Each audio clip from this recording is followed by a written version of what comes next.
ہم اللہ سے اس دنیا میں کیوں جڑ کر رہے ہیں، اس کو کلیئر کرنا ہے اور پھر ہمیں جڑے رہنا ہے۔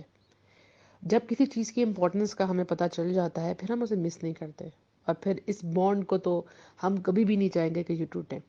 تو اللہ سے کیوں جڑ کر رہے ہیں؟ سب سے پہلا سوال، یہ کائنات کس کی؟ اللہ کی۔ ہم بندے کس کے؟ اللہ کے۔ کس کی طرف سے آئے ہیں؟ اللہ کی طرف سے۔ کس کے پاس جانا ہے؟ اللہ کی طرف جانا ہے۔ سب کچھ اللہ کا ہے، ہمیں تو اس دنیا میں بھیجا گیا ہے، ٹھیک، اور ہماری جان، ہماری مال، ہم ہر چیز پر کس کا اختیار ہے؟ اللہ کا اختیار ہے۔ ہم تو اپنی مرضی سے ایک سانس بھی نہیں لے سکتے۔ ہمیں لگتا ہے نا، ہم کہتے ہیں کہ میں نے یہ اپنی مرضی سے کیا، میں جب تک چاہوں زندہ رہوں۔ کچھ بھی ہمارے اختیار میں نہیں ہے۔ ہاں، ہم ایفرٹس کرتے ہیں اور اس کا پھل ہمیں اللہ سبحانہ تعالیٰ دیتا ہے، لیکن ہماری ہر سانس، ہمارے دل کی ہر دھڑکن، اس کا اختیار اللہ سبحانہ تعالیٰ کے پاس ہے۔ ہم اتنے پلانز بناتے ہیں لیکن اس پلان میں ہم یہ بھول جاتے ہیں کہ اللہ سبحانہ تعالیٰ اس میں راضی بھی ہے کہ نہیں، اور اچانک سے سارے پلانز وہیں کے وہیں رہ جاتے ہیں۔ انسان اس دنیا سے چلے جاتا ہے کیونکہ انسان اپنے پلانز میں موت کو تو کنسیڈر کرتا ہی نہیں نا۔ وہ سمجھتا ہے کہ اب جو میں نے سوچ لیا بس ویسا ہی ہوگا۔ کل کی بات ہے کہ کل ہمارا یہ لیکچر ہونا تھا، اور بالکل ٹائم کے قریب لائٹ چلی گئی، اور یو پی ایس بھی ٹوٹلی ڈسچارج ہو چکا تھا، اور یہ اللہ کی مرضی تھی۔ ہم جتنا مرضی پلان کر لیں، جو اللہ چاہتا ہے وہی ہوتا ہے، اور ہمیں اللہ کے آگے سرنڈر کرنا ہے، اللہ کی رضا میں راضی رہنا ہے۔ تو یہ کائنات جس رب نے بنائی ہے، ٹھیک، جس اللہ نے ہمیں اس دنیا میں بھیجا ہے، ہمارا رازق وہ ہے، ہمارا خالق وہ ہے، ہمیں سب کچھ عطا کرنے والا وہ رب ہے، اور وہ جب چاہے ہمیں اس دنیا سے اٹھا لے اور اپنے پاس بلا لے اور ہمارا حساب کتاب شروع کر دے۔ تو پھر ہم کیسے اللہ کی بندگی نہ کریں؟ ہم کیسے اللہ سے جڑ کے نہ رہیں؟ ہمیں ہر حالت میں، ہماری ہر مشکل میں، ہماری ہر پلان میں اللہ سبحانہ تعالیٰ شامل ہونا چاہیے۔ ہماری تمام تر امیدیں اس اللہ سے ہونی چاہیے، ہماری تمام تر دعائیں اس اللہ سے ہمیں مانگنی چاہیے، ہمیں رجوع کرنا چاہیے تو اللہ کی طرف، کیونکہ جو کنٹرولر ہے وہی سب کچھ بدلنے والا ہے۔ آپ سب کی زندگی میں کبھی نہ کبھی ایسے حالات آئے ہوں گے، یا شاید آئیں، کہ جس وقت آپ ٹوٹلی بے بس ہوں اور آپ کو لگے کہ لوگوں کی چالیں بہت اوپر ہیں اور آپ پہ ستم ڈھائے جا رہے ہیں، اور آپ کے پیچھے سے برائیاں کی جا رہی ہیں، اور آپ کے خلاف ایسے ایسے پلاٹ بنائے جا رہے ہیں، ایسے ایسے پلانز، ایسے سازشیں ہو رہی ہیں کہ بس کسی طرح سے یہ انسان جو ہے یا تو اس دنیا سے چلے جائے، یا ہماری نظروں سے چلے جائے، اس کی ہستی ختم ہو جائے، یہ ٹوٹلی ڈسٹرائے ہو جائے، اس کا بزنس تباہ ہو جائے، اس کی عزت خراب ہو جائے۔ لوگ ایسا چاہتے ہیں۔ اس مومنٹ پہ آپ نے صرف یہ یاد رکھنا ہے کہ اس سب کا کنٹرول کرنے والا اللہ ہے۔ آپ نے اللہ سے جڑنا ہے، اللہ سے مدد مانگنی ہے۔ یہ بہت ہی خوبصورت لمحہ ہوتا ہے، اس میں انسان یا تو آر یا تو پار، یا تو وہ ٹوٹلی اللہ سے ڈسکنیکٹ ہو جاتا ہے، تمام امیدیں چھوڑ دیتا ہے، اور کئی لوگ تو ایسے ہیں جو دین سے ہی دور ہو جاتے ہیں اور پھر کہتے ہیں ہم نے دوبارہ کبھی نماز نہیں پڑھنی، ہم نے کبھی اللہ سے دعا نہیں مانگنی۔ تو یہ وقت ہے جس وقت ہمیں پر امید ہو کے صرف اللہ سے مانگنا ہے، کہ وہ اللہ ہے جو ان سب کو تھامے ہوئے ہے۔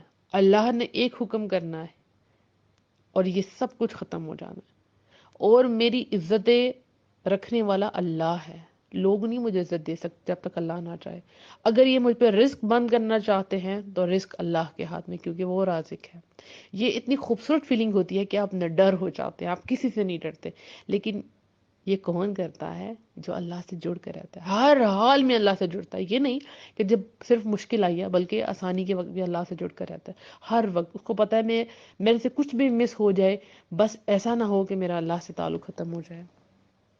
مشکل حالات میں انسان کا اصل ٹیسٹ ہوتا ہے کہ اس وقت وہ کس کی طرف دیکھتا ہے، کس کی طرف رجوع کرتا ہے۔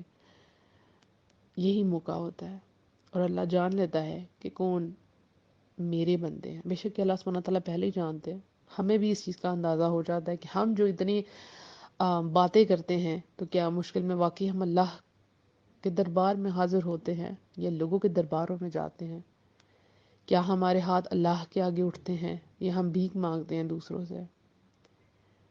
تو ہر حال میں اللہ سے مدد مانگنی، اور کب ہوگا یہ؟